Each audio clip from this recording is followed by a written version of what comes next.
Hello everyone, welcome to all of you in exam Guru. दोस्तों, इस video में हम लोग coast guard Navik GD DV and Yantrik exam के लिए इंग्लिश का एक कंप्लीट मॉक टेस्ट सॉल्व करने वाले हैं। यहाँ पर जितने भी क्वेश्चंस मैंने इंक्लूड किया है वो सारे के सारे क्वेश्चंस प्रीवियस ईयर के ट्रेंड को ध्यान में रखते हुए बनाया गया है और यही प्रश्न आपको आने वाले परीक्षा में भी देखने को मिलेगा। सो वीडियो को लास्ट तक जरूर देखें। और अगर आपने अभी तक इस चैनल को सब्सक्राइब नहीं किया है तो डेली कोस्ट गार्ड एग्जाम से रिलेटेड वीडियोज़ देखने के लिए चैनल को सब्सक्राइब कर इसके बेल नोटिफिकेशन को ऑन कर लें। चलिए दोस्तों, आज का वीडियो स्टार्ट करते हैं। पहला क्वेश्चन है आज का, 4 word are given out of which only 1 word is spelled correctly, choose the correctly spelled word. यहाँ पर सेपरेट का 4 अलग अलग वर्ड दिया गया है, आपको बताना है कि इनमें से किस वर्ड में स्पेलिंग बिल्कुल करेक्ट है।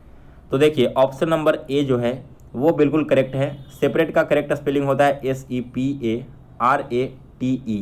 दोस्तों, सेपरेट एक एडजेक्टिव है, ठीक है, और इसका मतलब होता है पृथक या फिर अलग होना। यहाँ पर कभी कभी सेपरेट का वर्ब के फॉर्म में भी यूज कर लिया जाता है, तो आप लोग कन्फ्यूज मत होना। यहाँ पर मैंने एडजेक्टिव बोला इसलिए। यह डिपेंड करता है कि आपके सेंटेंस में क्या कंडीशन दिए गए हैं, उस बेसिस पे इसका यूज किया जाता है। इसके बाद सेकंड क्वेश्चन है, a doctor who specialize in the diseases of eyes, यानी कि वैसा डॉक्टर जो नेत्र रोग विशेषज्ञ हो, जो आँख का इलाज करता हो। तो ऐसे डॉक्टर के लिए 1 वर्ड यूज किया जाता है ऑप्थेमोलॉजिस्ट, यानी कि ऑप्शन नंबर ए इस क्वेश्चन का करेक्ट आंसर है। इसके बाद अगला क्वेश्चन है 7th number, find the antonym of order. Order का आपको अपोजिट वर्ड बताना है। दोस्तों, ऑर्डर जो है एक प्रकार का नाउन है जिसका मतलब होता है सुव्यवस्था या फिर अनुशासन। अगर हम बात करें इसके अपोजिट की तो यह हो जाएगा आपका अनार्की, ठीक है। अनार्की का मतलब क्या होता है? इसका मतलब है अराजकता या फिर अव्यवस्था, जहाँ पर किसी भी तरह का ऑर्डर एंड लॉ नहीं बचा हुआ हो। Next question number 8, find the synonym of accuse. Accuse का आपको सिनोनिम बताना है। एक्यूज एक वर्ब है जिसका मतलब होता है दोष आरोपित करना या फिर किसी को दोषी ठहरा देना। तो इसका सिमिलर वर्ड हो जाएंगे option number D, impeach. Impeach का मतलब भी होता है किसी को दोषी ठहराना। Next question number 9, find out which part of the sentence has an error, if there is no mistake the answer is number 4। As soon as the teacher entered everyone fell in silence. बताना है आपको कि इस sentence में किस part में error है, और अगर किसी भी पार्ट में एरर नहीं तो आप सिंपली डी ऑप्शन सेलेक्ट कर लो, नो एरर का। तो देखिए, as soon as the teacher entered बिल्कुल करेक्ट आंसर है यहाँ पर। एवरीवन फेल, यह भी बिल्कुल करेक्ट है, यहाँ पर व्यवहार का तीसरा फॉर्म यूज किया गया है। इन अ साइलेंस, ये जो आपका तीसरा पार्ट है ना, इसमें आपके एरर हैं। यहाँ पर आप सभी को पता होगा कि साइलेंस एक अनकाउंटेबल नाउन है। तो अगर यहाँ पर अनकाउंटेबल नाउन का यूज किया जा रहा है, यानी कि उसके पहले कभी भी ए आर्टिकल का यूज नहीं किया जाएगा, तो यहाँ पर से हम क्या करेंगे, ए को रिमूव कर देंगे और यहाँ पर जो इन है ना, इसके साथ हम क्या करेंगे, टू ऐड कर देंगे। अगर आप यहाँ पर इन भी रहने देते तो करेक्ट है, और इनके साथ अगर टू भी आता है तब भी करेक्ट है, लेकिन ए यहाँ पर नहीं आना चाहिए, इसे हटा देना होगा। इसके बाद अगला क्वेश्चन है 10th नंबर, find out which part of the sentence has an error, if there is no mistake the answer is number 4। I going there will not solve the complicated problem. यहाँ पर भी आपको बताना है कि इसका किस पार्ट में एरर है। तो 10th क्वेश्चन में देखिए, आपका यहाँ पर पोसेसिव केस बनेगा, ठीक है, और पोसेसिव केस में क्या होता है, आई का यूज नहीं किया जाएगा, आई की जगह माई वर्ड का यूज होगा। तो यह हो जाएगा आपका, my going there will not solve the complicated problem, यानी कि मेरा वहाँ जाने से जो कॉम्प्लिकेटेड प्रॉब्लम है वो सॉल्व नहीं हो सकता है। इसके बाद अगला क्वेश्चन है 11 नंबर, choose an option that describes the meaning of the following idiom and phrases. To fall flat, आपको बताना है कि इसका मतलब क्या होता है। दोस्तों, टू फॉल फ्लैट का मतलब होता है टू बी मेट विथ है कोल्ड रिसेप्शन, यानी कि सी ऑप्शन इस क्वेश्चन का करेक्ट आंसर है। अगला क्वेश्चन है 12 नंबर, fill in the blank with appropriate given word, draw dash outline of India.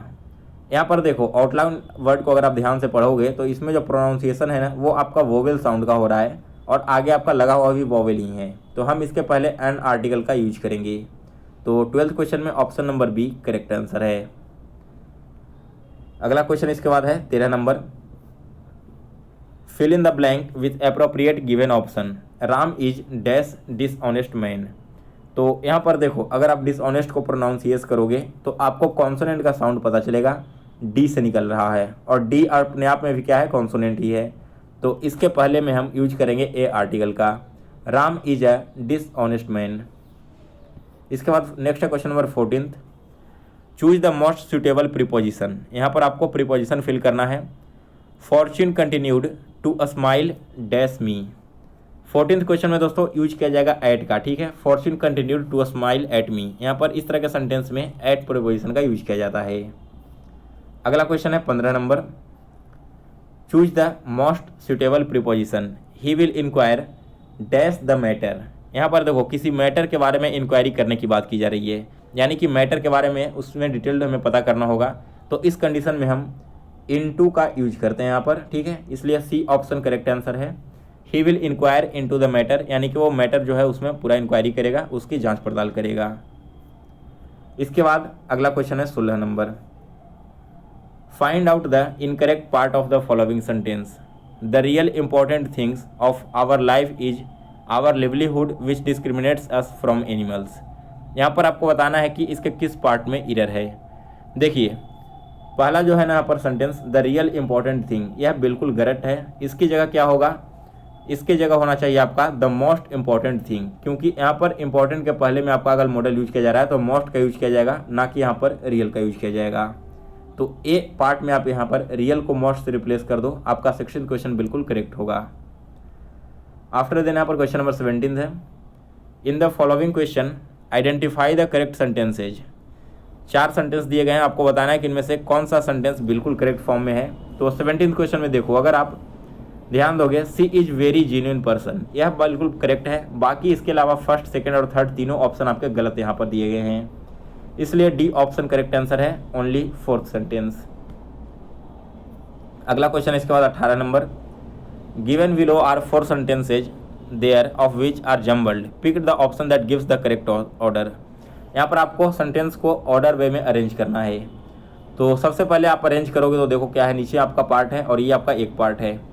इसे अरेंज करोगे तो देखो यहाँ पर बात हो रही है once he asked a strange question, यानी कि किसी व्यक्ति के बारे में बात हो रही है ना, जिसके बारे में अभी तक हमने नहीं देखा है। दैट मीन्स ये तो आपका पहला सेंटेंस नहीं होगा। यहाँ पर it took much wisdom to answer these questions, यानी कि किस तरह का क्वेश्चन का बात हो रहा है। दैट मीन्स कि अभी आपका स्टार्टिंग सेंटेंस नहीं हो सकता। इसके बाद ही ऑफ्टेन, यानी कि फिर से यहाँ किसी व्यक्ति की बात हो रही है, लेकिन वो व्यक्ति कौन है इसके बारे में मैंने तो अभी नहीं कुछ चर्चा किया है। दैट मीन्स कि आपका ऑप्शन नंबर ए भी स्टार्टिंग नहीं होगा। तो केवल यही बचता है जिससे स्टार्ट हो सकता है सेंटेंस, तो आपका बी सबसे पहले लिखा जाएगा। इसके बाद देखो बी क्वेश्चन में क्या कह रहा है, emperor Akbar was in the habit of putting riddles and puzzles to his courtiers. ठीक है, वो अपने जो दरबारी थे उन्हें अलग अलग तरह की पहेलियाँ वगैरह देते रहते थे और उसे सॉल्व करने को बोलते थे। तो ये हमारा पहला सेंटेंस हो गया। अब इसके बाद क्या हो सकता है, he often asked questions which were strange and witty, यानी कि कभी कभी वो ऐसे क्वेश्चन पूछे जाते थे जो बहुत ही स्ट्रेंज हो।